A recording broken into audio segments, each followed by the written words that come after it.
Okay, students, next chapter, chapter 6, electric hardware. Day to day basis আমি কি hardware use কৰোঁ যদি তুমি এটা ইলেক্ট্ৰিকেল কাম এটা কৰিব লাগে বা ইলেক্ট্ৰিকেল জব এটা যদি তুমি হাতত লৈছা তেতিয়াহ'লে এইবোৰ আমি একচুৱেলি দেখি থাকোঁ ঠিক আছে তোমালোকৰ ইয়াতে চেপ্টাৰটো দিছে হয় ঠিকেই কিন্তু তুমি ডে টু ডে লাইফত তোমাৰ আগত ওলাই থাকে লেবত ইউজ কৰা ঘৰত ইউজ কৰোঁ বা কিবা যদি ইকুইপমেণ্ট আমি ইউজ কৰোঁ ছাপ'জ গিজাৰ ইউজ কৰিছোঁ আইৰণ ইউজ কৰিছোঁ বা বাল্ব ফেন যি আমি ইলেক্ট্ৰিকেল বস্তু ইউজ কৰোঁ ন তো চবতে এইবোৰ আমি দেখিয়ে থাকোঁ কি ইনক্লুডেড আছে চাওঁ টাৰ্মিনেলছৰ কথা কি ক'ম ন টাৰ্মিনেলছৰ কথা চবেই জানে কানেক্টাৰ্ছ switches, then fuse এইখিনি আছে ইয়াতে then soldier আৰু flux এই ছটা বস্তুৱে আছে টাৰ্মিনেলৰ কথা কি ক'ম ন টাৰ্মিনেল পজিটিভ নিগেটিভ টাৰ্মিনেল আমি যিবিলাক আমি টাৰ্মিনেলছ ওলাই থাকে ন সেইবিলাক আমি কানেক্ট কৰোঁ প্লাগছত ছুইচত এনেকুৱা দেন কানেক্টাৰ্ছ কিছুমান কানেক্টাৰ্ছ থাকে যেনে ক্ৰক'ডাইল কানেক্টাৰ আমি ইউজ কৰিছিলোঁ লেবত বা কিছুমান মানে ফ্লেট কানেক্টাৰ্ছ আমি ইউজ কৰোঁ য'ত আমি ইনচাৰ্ট কৰিব লাগে বা কিছুমান আমি ইনভাৰ্টাৰত দেখা পাওঁ বা চাৰ্জাৰবিলাকত দেখা পাওঁ বেটেৰীত ইউজ কৰিব লাগে তো তেনেকুৱা কানেক্টাৰ্ছ আৰু টাৰ্মিনেলবিলাক যদি তুমি এটা পইণ্টৰ পৰা আন এটা পইণ্টলৈ যদি তুমি ট্ৰেভেল কৰাব লাগে বা কানেক্ট কৰিব লাগে তেতিয়া আমি কানেক্টৰ ইউজ কৰোঁ বা কেতিয়াবা আমি ছেফ ছাইডৰ কাৰণেও কানেক্টৰ ইউজ কৰোঁ যাতে শ্বৰ্ট চাৰ্কিট নহয় বা ধৰা ডেমেজ নহয় বা এনেকুৱা টাইপৰ তো দেন তোমালোকৰ ছুইচৰ কথা কি আৰু অন অফ কৰিবলৈ ৰিলে ছুইচ ইউজ কৰোঁ বা চিম্পল ছুইচ ইউজ কৰোঁ বা কিছুমান লেচ ছুইচ ইউজ কৰোঁ ন আমি কলিং বেল যিবিলাক আছে আমাৰ এইবিলাক লেচ ছুইচেছ হয় তো তেনেকুৱা টাইপৰ দেন ইম্পৰ্টেণ্ট তোমালোকৰ এই তিনিটা এই চেপ্টাৰটোৰ কাৰণ টাৰ্মিনেল কানেক্টাৰ ছুইচ এইবিলাক আমাৰ একদম ৰেগুলাৰ আৰু পূৰা চিম্পল বস্তু হয় ইয়াতে কোনো ধৰণৰ থিয়ৰী মই ক'ব লাগে বুলি নাভাবোঁ কাৰণ জানিবৰ কাৰণে দিছে তো গতিকে এক্সামত আহিলেও তোমালোকে নিজে লিখিব পাৰিবা তথাপিও মই নোটছত ইনক্লুড কৰি দিছোঁ তোমালোকে নিজে পঢ়িলে বুজি পাবা আৰু তুমি নিজৰ ভাষাত লিখি ল'ব পাৰিবা অ'কে নেক্সট আমি ফিউজেছৰ বিষয়ে অকণমান ডিটেইলছত পঢ়োঁ আৰু ফিউজটো কি হয় চকু দি নিশ্চয় দেখিছা তোমালোকে fuse is essentially a short piece of metal which melts when an excessive current flows through it নহয়নে চবতে থাকে ফিউজ যদি তোমাৰ হাই কাৰেণ্ট ফ্ল' হৈছে তেতিয়াহ'লে যিটো আমাৰ শ্বৰ্ট পিচ থাকে ভিতৰত এলুমিনিয়াম হওক বা যি চিলভাৰ হওক যি থাকে সেইটো মেল্ট হৈ যায় বা ডিছকানেক্ট হৈ যায় আৰু ফলস্বৰূপে আমাৰ কি হয় চাৰ্কিটটো বাচি যায় তো এইটোৱে ফিউজৰ কাম the circuit is thus interrupted and so' the damage due to the fault is prevented further part of the process ঠিক আছে মেইন ফাংচন কি হয় ফিউজৰ to protect the circuit from currents due to overload or short circuit দুটা কাৰণত তোমালোকৰ হ'ব পাৰে এটা হ'ল তোমালোকৰ যদি অভাৰলোডিং হৈছে অভাৰলোড আৰু এটা হ'ব পাৰে শ্বৰ্ট চাৰ্কিট তো ফিউজৰ বেছিক কাম এইটো ফিউজৰ ৱায়াৰ্ছবিলাকৰ যিটো থাকে ন তো মানে যিটো প্ৰটেক্টিভ ডিভাইচ হয় আমাৰ ফিউজ তো এটা থিন ৱায়াৰ বুলি কওঁ আমি থিন এটা ৱায়াৰ থাকে ভিতৰত দেখিছা নহ'লে শ্বিপ বুলি ক'ব পাৰি অ'কে ৱায়াৰৰ শ্বিপ বুলি ক'ব পাৰি this thin wire is called fuse wire obviously fuse wire and in placed ইয়াক আমি কিহত ৰাখোঁ কোনটো কানেকশ্যন চিৰিজ কানেকশ্যনত ৰাখোঁ নহয়নে series with the circuit it has to protect যোনটো আমি চাৰ্কিট আমি প্ৰটেক্ট কৰিব খুজিছোঁ তো তাৰ লগত আমি চিৰিজত ৰাখোঁ যিটো ফিউজ ৱায়াৰ যিটো হয় এইটো okay when the current is too large the temperature of the wire or strip will increase till the wire or strip melts thus breaking the circuit and interrupting to the supply হিটৰ কাৰণে হয় temperature increase হোৱাৰ কাৰণে হৈ যায় ঠিক আছে এ fuse wire is a thin wire which can carry a rated amount of current for which it is design ইয়াৰ যিটো ৱায়াৰ থাকে তাৰ ৰেটিংছ থাকে কিছুমান ৰেটিংছ থাকে যে কিমান এমাউণ্ট অফ সি কাৰেণ্ট সি হেণ্ডেল কৰিব পাৰিব বা উইথষ্টেণ্ড কৰিব পাৰিব when the current passing through the fuse wire exceeds the rated current যিমান কাৰেণ্ট ৰেটিং কৰা আছিলে সেইখিনি যদি তাতছে যদি বেছি বাঢ়ি যায় তেতিয়াহ'লে অট'মেটিকেলি হিট আপ হৈ যায় অকণমান আগতে ক'লোঁ অট'মেটিকেলি হিট আপ হৈ যায় আৰু ফলস্বৰূপে কি হয় মেল্ট হৈ যায় ইজি কুৱাইট ইজি তো ঠিক আছে গতিকে ফিউজ ৱায়াৰৰ সদায় দুটা কাম এটা হ'ল তোমাৰ to carry the normal working current safety without heating, মানে নৰ্মেল যিটো কাম চলি আছে সেইটো সি কণ্টিনিউ ৰাখিব, আৰু যদি এক্সেছ যদি কাৰেণ্ট সি ফ্ল' হৈছে তেতিয়াহ'লে সি কি কৰিব, ব্ৰেক কৰিব চাৰ্কিটটো। তো চাৰ্কিট ব্ৰেকাৰ বা এনেকুৱা আমি ক'ব পাৰোঁ। ঠিক আছে। এডভান্টেজ, ফিউজৰ এডভান্টেজ বহুত আছে। প্ৰথম কথাটোৱে হ'ল যে ছেফটি, দেন তুমি চবতছে সস্তা প্ৰটেকশ্যন হয়, অ'কে, চিপেষ্ট প্ৰটেকশ্যন। 10 টকা বা এনেকুৱা টাইপতে তোমাৰ হৈ যায়। এডাল ৱায়াৰহে 10 টকাও নপৰে, তোমাৰ সেই যিটো গ্লাছ হেৰি হয় ভেকাম যিটো চেম্বাৰ থাকে সেইটোৰ কাৰণে দামটো লয়। তো গতিকে চিপেষ্ট প্ৰটেকশ্যন হয়, কোনো ধৰণে একো নাই, কোনো মেইনটেনেঞ্চৰ একো দৰকাৰ নাই, চিম্পলি তুমি লগাই থৈ দিলে হ'ল, ন' মেইনটেনেঞ্চ। তাৰপিছত আৰু speed of operation is very high, পটাপট কাটি দিয়ে, লগালগ কাটি দিয়ে ন, যেতিয়া এক্সেছ এমাউণ্ট অফ কাৰেণ্ট মানে ফ্ল' হয়। Speed of operation very high, then noise, flame, gas, smoke এইবিলাকৰ পৰা সি কমপ্লিটলি হাজাৰ্ডছৰ পৰা ই কমপ্লিটলি আইচলেট কৰি ৰাখে, কোনো ধৰণে একো এক্সিডেণ্টে নহয় ফিউজৰ কাৰণে। তেনেকুৱা আৰু ফিউজ বেচিকেলি আমাৰ দুটা টাইপৰ থাকে, দুটা টাইপৰ আমাৰ ফিউজ থাকে। এটা হ'ল ল' ভল্টেজ ফিউজ, আৰু এটা হ'ল তোমালোকৰ হাই ভল্টেজ। এইটো ডিপেণ্ড কৰে কোনটো মেটেৰিয়েল ইউজ কৰি আছা। তো গতিকে ল' ভল্টেজৰ কাৰণে নিশ্চয় আমি ল' কেপাচিটিৰ মেটেৰিয়েল ইউজ কৰিম, হাই ভল্টেজক উইথষ্টেণ্ড কৰিবৰ কাৰণে আমি হাই ভল্টেজৰ যিটো ৰেটেড থাকে তো সেইটো কাৰণে কৰিম। তো ল' ভল্টেজ টাইপক আকৌ দুটা ভাগত ভাগ কৰিব পাৰি, এইবোৰ নালাগে মই এনেই কৈছোঁ যিহেতু আছে মোৰ হাতত। ছেমি এনক্ল'জড ৰি ৱায়াৰেবল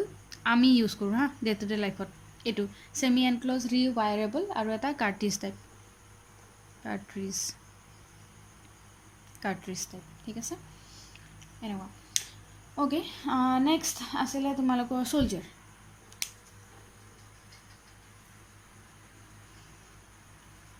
চ'লজাৰিং কৰা, এইটোতো আমি কৰোঁৱে, চ'লজাৰিং কৰা বা হেৰি কৰা, এটা মেটেৰিয়েলৰ লগত আমি কি কৰিব হেৰি কৰোঁ, চেষ্টা কৰোঁ যাতে জইন কৰিব পাৰোঁ, নহয়নে? তো basically it is an alloy, it is an alloy of 2 or more metals of low melting point which is used to join 2 or more pieces of metals. চ'লজাৰ কৰিবলগীয়া, চ'লজাৰ আমি যাৰ সহায়ত কৰিম, ডেট ইজ এন এলয় মানে obviously দুটা বা তাতকৈ বেছি মেটেল আমি লগ কৰি বনাওঁ, যাৰ মেল্টিং পইণ্টটো খুব low' so' that it can easily melt, নহয় জানো? মেল্টিং পইণ্টটো খুব ল' হ'ব লাগে, আৰু আমি দুটা বেলেগ মেটেল পিচ আমি জইন কৰিবৰ কাৰণে তেনেকুৱা ধৰণৰ এলয় আমি ইউজ কৰোঁ। তো তাক আমি চ'লজাৰ বুলি কওঁ। The melting point of a solder is lower than the materials to be joined. Obvious, যোনটো মেটেৰিয়েল তুমি চ'লজাৰ কৰিব গৈ আছা তাতছে সেই চ'লজাৰিং এলয়টোৰ মেল্টিং পইণ্টটো ল' হ'ব লাগিব, নহ'লেতো বাকী দুটাও জ্বলি যাব ন। তো তেনেকুৱা the molten metal joins the pieces of metals and the process is known as soldering. যিটো আমি মষ্ট কমনলি চ'লজাৰ ইউজ কৰোঁ সেইটো আমাৰ alloy of tin and lead. ঠিক আছে, আমি যিবিলাক সচৰাচৰ আমি ইউজ কৰোঁ তো সেইবিলাক টিন এণ্ড লিড। লিডটো আমি কেনেকৈ পাওঁ, লিড ছালফাইডৰ পৰা পাওঁ লিডটো বহুতে বুজি নাপায়, লিড ছালফাইড, লিডৰ হেৰি PBS, লিড ছালফাইড। লিডটো আমি PB দি ৰিপ্ৰেজেণ্ট কৰোঁ, তো এছ মানে ছালফাইড, তো লিড ছালফাইড কৈ আছোঁ অকণ পিছত। তো আমি বেচিকেলি টিন এণ্ড লিডৰ এলয় প্ৰস্তুত কৰি আমি এটা চ'লজাৰ বনাওঁ। The most popular composition of 50% tin and 50% lead, 50-50, okay, 50% আৰু 50% টিন আৰু lead. The tin lead solder serves to join copper, bronze, brass, tin, iron, zinc etcetera, মানে যিবিলাক আমাৰ সচৰাচৰ লাগি থকা যিবিলাক মেটেল আমি জইন কৰিব লাগে, তো তেনেকুৱা প্ৰায় ভাগেই টিন আৰু লিডৰ এলয়ে আমাৰ চ'লজাৰ কৰি দিয়ে ইজিলি। ঠিক আছে, then its melting point is about 185 degree centigrade, ইমানমান হয়, 185 মান হয় মেল্টিং পইণ্টটো, কিমানমান আমি হিট আপ কৰিব লাগে আৰু তাক। এণ্ড যিটো কণ্ডাক্টিভিটি হয়, ইলেক্ট্ৰিক কণ্ডাক্টিভিটি হয়, সেইটো মানে কপাৰৰ 10% মান হয় আৰু কপাৰৰ 10% মান হয় এনেকুৱা তো proper for proper soldering flux is to be used ফ্লাক্সটো আহি আছে তোমাৰ তথাপিও ইয়াতে মই কৈ দিছোঁ ফ্লাক্সটো ইউজ হ'ব লাগে the purpose of flux is in soldering process is to remove oxides from the surface to be soldered okay so' fabrication যদি দোকান ওচৰত আছে কেতিয়াবা গৈ তোমালোকে চাব পাৰে যে ফ্লাক্স কি হয় ঠিক আছে যিবিলাক আমাৰ মেটেলৰ ওপৰত কিছুমান অক্সাইড অবভিয়াছলি আমি মেটেলৰ ওপৰত অক্সাইডটো আমি এভইড কৰিব লাগে নহয় জানো নহ'লে কি হয় কৰ'শ্যন অকাৰ হয় ক্ষয় যায় তো গতিকে যিবিলাক অক্সাইড থাকে আমাৰ তো সেইবিলাক ৰিমুভ কৰিবৰ কাৰণে আমি ফ্লাক্স নামৰ এটা বস্তু এটা ইউজ কৰোঁ তো সেই ছাৰ্ফেচটোৰ পৰা আমি ফ্লাক্সটো অক্সাইডছ আঁতৰাবলৈ আমি ফ্লাক্স ইউজ কৰোঁ অ'কে চাগে তোমালোকে সচৰাচৰ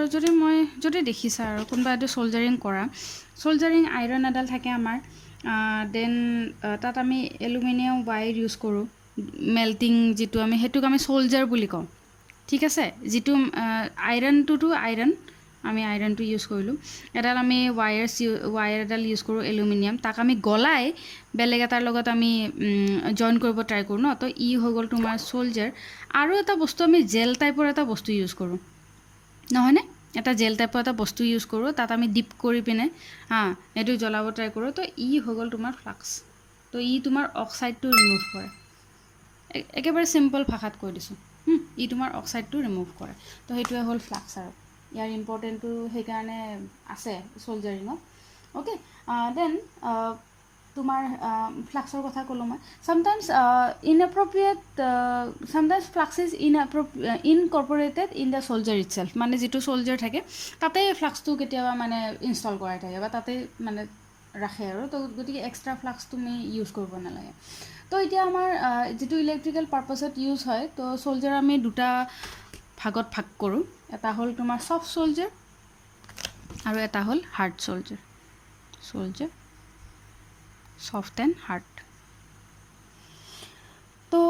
soft soldiers are composed of lead and tin in different composition bilak vary kore the most important application of soft soldier is in the electronic devices coating of iron and steel sheets for roofing and filling of hollow casting jibilak ami soldering normally use koro to tate use hoy aru hard soldier too is an alloy of copper and zinc তো গতিকে অকণমান বেছি temperature লাগে মেটেলছত অকণমান বেছি কাৰণ copper আছে ন তো কপাৰ আৰু জিংকত অকণমান বেছি টেম্পাৰেচাৰ লাগে তো it is use to join brush যিবিলাক অকণমান হাৰ্ডাৰ মেটেৰিয়েল তাক জইন কৰিবৰ কাৰণে ব্ৰাছ কপাৰ আইৰণ ষ্টীল এইবিলাক জইন কৰিবৰ কাৰণে আমি ইউজ কৰোঁ অ'কে তো সোলজাৰৰ এপ্লিকেশ্যনছ এনেকুৱা হয় দেন লিডৰ কথা কৈছিলোঁ ন মই লিডৰ কথা অকণমান কৈ দিওঁ তো ইয়াতে আৰু এটা কথা আছে যে most important application of hard soldier is in power apparatus for making permanent connections তো কিছুমান বস্তুত আমি কপাৰ সিলভাৰ গোল্ড এলয় এইবিলাকত কিছুমান পাৰ্মানেণ্ট আমি কানেকশ্যনৰ কাৰণে আমি সোলজাৰিং ইউজ কৰোঁ তো হাৰ্ড সোলজাৰটোক আমি ব্ৰেজিং সোলজাৰ বুলিও কওঁ আন এটা নাম আছে ব্ৰেজিং সোলজাৰ তো ইয়াৰ ইম্পৰ্টেণ্ট এটা এপ্লিকেশ্যন হয় যে মানে তুমি পাৰ্মানেণ্ট জইনিঙৰ কাৰণে আমি হাৰ্ড সোলজাৰহে ইউজ কৰিব লাগে বা ব্ৰেজিং সোলজাৰ ইউজ কৰিব লাগে অ'কে দেন লিডৰ কথা মই ক'লোঁ যে লিড একচুৱেলি লিড ছালফাইড হয় PBS হুইচ ইজ দ্য মানে লিড অ'ৰৰ লিড যিটো অ'ৰ মানে খনি লিড অ'ৰৰ আন এটা মানে এক্সট্ৰেক্ট তো এইটো আমি লিড ছালফাইড বুলি কওঁ তো lead sulphide is also' called গেলেনাও হয় ইয়াৰ আন এটা নাম এইবিলাক কেতিয়াবা MCQত আহে মানে সেইকাৰণে কৈ দিছোঁ কিছুমান পইণ্ট তো ইয়াতে কি থাকে 86% লিড থাকে 86% লিড থাকে আৰু লিড ছালফাইডক যদি আমি অক্সিজেনৰ লগত ৰিয়েক্ট কৰোঁ তেতিয়া PBO আৰু ছালফাৰ ডাই অক্সাইড আমি পাওঁ তো লাইম আৰু ছালফাৰ ডাই অক্সাইড বুলি ক'ব পাৰি টুৱাইছ PBO কেমিকেল ৰিয়েকশ্যন হয় আৰু supposingly twice PBS plus 3O2 ই ৰিয়েক্ট কৰে তোমাৰ twice PBO কেমিকেল বেলেঞ্চিং আৰু প্লাছ twice SO2 তো এইটো লাইম আৰু এইটো ছালফাৰ ডাই অক্সাইড বুলি কয় তো ঠিক আছে, তো ইয়াৰ প্ৰপাৰ্টি হ'ল কি চবতছে মানে চফটেষ্ট হয়, সেইকাৰণে আমি ইজিলি চ'লজাৰ হিচাপে আমি ইয়াক ইউজ কৰিব পাৰোঁ। তো গতিকে কিছুমান ইলেক্ট্ৰড বনাবলৈ ইউজ কৰে নহয়নে, এইবিলাক লিড হওক বা টিন হওক তেনেকুৱা, বা কাৰ্বন বা কপাৰ জিংক এইবিলাকতো কিছুমান ইলেক্ট্ৰড বনাবলৈ ইউজ কৰোঁ। কেতিয়াবা ফিউজত ইউজ কৰোঁ যিহেতু মেল্টিং পইণ্টটো ল' হয়, বা কেতিয়াবা কেবল জইনিঙৰ কাৰণে ইউজ কৰা হয়। তো তেনেকুৱা আৰু মেক্সিমাম ইয়াক চ'লজাৰ হিচাপে আমি ব্যৱহাৰ কৰোঁ। অ'কে, দেন আমি মুভ কৰোঁ next topic, last topic, flux. ফ্লাক্সটোতো কি হয় অকণমান আগতে বুজাই দিলোঁ ন মই। চ' অকণমান আগতে ফ্লাক্সৰ কথা ক'লোঁ, ডেফিনেশ্যনটো লিখি দিওঁ আৰু ফ্লাক্স ইজ এ ক'ব পৰা যে flux is a chemical, flux is a chemical which helps to make good soldier contacts. অকণমান আগতে কৈছিলোঁ মই কিহৰ কাৰণে ই গুড মানে কণ্টেক্ট বনাব পাৰে, because it prevents from oxidizing, হয়নে, অক্সিডাইজ হোৱাৰ পৰা বচাই, অকণমান আগতে ক'লোঁ মই। তো the function of fluxing agents বা flux is somewhat like that the মানে the primer in a painting job, মানে পেইণ্টিং কৰাৰ আগতে যে আমি প্ৰাইমাৰ দিওঁ ন, তো সেই তেনেকুৱা টাইপৰ ই মানে কামটো কৰে। তো এতিয়া প্ৰথমতে আমি চ'লজাৰ যেতিয়া কৰিব যাওঁ আমি ডিৰেক্টলি ফ্লাক্সৰ মানে ফ্লাক্স নোহোৱাকৈ আমি চ'লজাৰ খুব কমেই কৰোঁ, কাৰণ যদি কেতিয়াবা এনেকুৱা হয় যে তাত অক্সিজেনৰ যদি মলিকিউল সোমাই যায় বা অক্সিডাইজ যদি হৈ যায় ছাৰফেচটো, যোনটো মেটেলক আমি জইন কৰিব গৈ আছোঁ, তেতিয়া কি হয় সেই বস্তুটো বহুত থুনুকা হৈ যায়। চ'লজাৰ হ'ব, ডেফিনেটলি হ'ব, হয়তো সেইটো লং লাষ্টিং নহয়, বা কেতিয়াবা এনেকুৱা হয় যে বেকা হয়, বা কেতিয়াবা মানে হয়তো পাৰফেক্টলি ফিট নহয় বস্তুটো, তো তেনেকুৱা। সেইকাৰণে আমি ফ্লাক্সক আমি ইউজ কৰোঁ। বা কেতিয়াবা আমি অকণমান আগত কৈছিলোঁ যে যিটো চ'লজাৰ থাকে তাতে আমি কেতিয়াবা ফ্লাক্সটো ইনষ্টল কৰি দিওঁ, তো তেতিয়া আমি বেলেগ এক্সট্ৰা আমি ফ্লাক্স এজেণ্ট আমি ইউজ কৰিব নালাগে। তো বেচিকেলি ফ্লাক্স আমি তিনিটা কেটেগৰীত ক্লাছিফাই কৰিব পাৰোঁ। অ'কে, ফ্লাক্স এটা হ'ল ৰ'জিন ফ্লাক্স,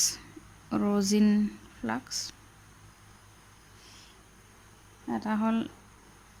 অৰ্গেনিক এচিড ফ্লাক্স, আনটো হ'ল ইনঅৰ্গেনিক এচিড ফ্লাক্স। ফ্লাক্সবিলাকৰ কম্পজিশ্যন যদি আমি চাওঁ তেতিয়াহ'লে বেচিকেলি ইয়াতে কিছুমান কেমিকেল আমি ইউজ কৰোঁ, ধৰা জিংক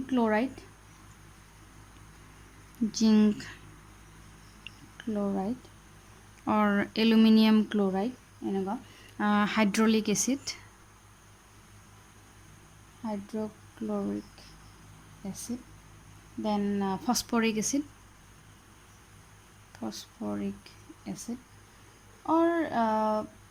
আমি আৰু কিছুমান হাইড্ৰব্ৰমিক টাইপ, হাইড্ৰব্ৰমিক ফ্লুইড এনেকুৱা ইউজ কৰিব পাৰোঁ, হাইড্ৰব্ৰমিক ফ্লুইড। তো এনেকুৱা ধৰণৰ কম্পজিশ্যনছ কিছুমান ইউজ কৰা যায়, বা কিছুমান কাৰ্বক্সাইল এচিডো আমি ইউজ কৰোঁ, মানে এক্টিভেটৰ হিচাপে। তো কাৰ্বক্সাইল এচিড এনেকুৱাবিলাক আমি ইউজ কৰোঁ, ঠিক আছে। বা কেতিয়াবা গ্লিচাৰিনো ইউজ কৰা হয়, গ্লিচাৰল বুলি কয় তাক, গ্লিচাৰল, তো এইবিলাক ইউজ কৰোঁ। তো এতিয়া আমি প্ৰথমতে বুজি লওঁ যে ৰ'জিন ফ্লাক্স বা organic inorganic flux, acid flux এইবিলাক কিহৰ কাৰণে এনেকুৱা কেটেগৰী কৰিলোঁ। আমি এই ৰ'জিন ফ্লাক্সটো বহুত বছৰ আগৰ পৰাই ইউজ কৰি আছোঁ আৰু এতিয়ালৈকে চলি আহি আছে ৰ'জিন। অ'কে, ৰ'জিন ফ্লাক্সৰ ই মানে একেবাৰে কমন ফ্লাক্সিং এজেণ্ট হয় আৰু আমি সচৰাচৰ তাকে ইউজ কৰোঁ। তো ইয়াৰ প্ৰপাৰ্টি এটা আছে যে it is only active when heated and does not react with electrical circuits in its unheated state, নহয়নে, আমি যিবিলাক ইউজ কৰোঁ। তো যেতিয়া তুমি হিট কৰা তেতিয়াহে ৰিয়েক্ট কৰে, হিট কৰিলেহে ই ৰিয়েক্ট কৰিব তো এইটোক আমি ৰ'জেন ফ্লাক্স বুলি কওঁ অৰ্গেনিক এচিড ফ্লাক্সটো কি হয় যে এইটো আমি কমনলি ইউজ কৰোঁ তো বাট দ্য থিং ইজ কি ইট লিভছ আ ৰেচিডিউ মানে কিছু মানে সংখ্যক নিজৰ মানে পাৰ্ট এটা সি এৰি দিয়ে যেটো মানে আমাৰ অৰ্গেনিক হয় অৰ্গেনিক এচিড যেটো হয় ইট লিভছ ৰেচিডিউ ওকে যদি তুমি সোলজাৰ কৰাৰ পিছত ই নিজৰ কিছু অংশক মানে সেই জেগাটোতে এৰি দিয়ে it leaves a residue after soldering and which is conductive তো এইটো অকণমান ডেঞ্জাৰাছ হয় which is conductive that means larger residues can cause electrical short circuits তো গতিকে সেইকাৰণে কিছুমান ট্ৰেচেছ মানে থাকি যায় অৰ্গেনিক এচিড ফ্লাক্সৰ তো মানে সেইবিলাক আমি সোলজাৰিং কৰাৰ পিছত সেইবিলাক গুচাই দিব লাগে তো কথা হ'ল কি যেটো অৰ্গেনিক এচিড ফ্লাক্স হয় সেইটো মানে সলিউবল ওয়াটাৰত মানে ইজিলি ডিজলভ হয় আৰু সেইকাৰণে ওয়াটাৰ স্প্ৰে কৰি আমি তাক সাফা কৰাই দিব পাৰোঁ আৰু ইনঅৰ্গেনিক যেটো আছে ইনঅৰ্গেনিকটো হেভি মানে সোলজাৰিঙৰ ক্ষেত্ৰত ইউজ কৰা যায় যিবিলাক মই ব্ৰেজিং বুলি কৈছিলোঁ ন তো হাই টেম্পাৰেচাৰ সোলজাৰিং বা ব্ৰেজিং সোলজাৰিঙত আমাৰ ইউজ কৰা যায় তো তাত এলুমিনিয়াম ক্লৰাইড বা কপাৰ এইবিলাক মানে সেইবিলাক মেটেল জইন কৰিবলৈ আমি ইউজ কৰোঁ তো এইবিলাকৰ নিজা নিজা প্ৰপাৰ্টি আছে ৰজিনটো যেতিয়া হিট কৰে তেতিয়া এক্টিভ থাকে আৰু বহুত পুৰণা অৰ্গেনিকটোৱে ৰেচিডিউ এৰি দিয়ে কিন্তু ৱাটাৰ সলিউবল হয় তো সেইকাৰণে আমি তাক ইজিলি চাফা কৰি দিব পাৰোঁ আৰু অৰ্গেনিকটো মানে ব্ৰেজিং মেটেলবিলাক মানে সোলজাৰ কৰিবলৈ ইউজ হয় ওকে তো এইটো চেপ্টাৰত ইমানখিনি আছে তোমালোকৰ Okay, we'll continue with chapter number 7, construction and material in your next video. Okay, chalo.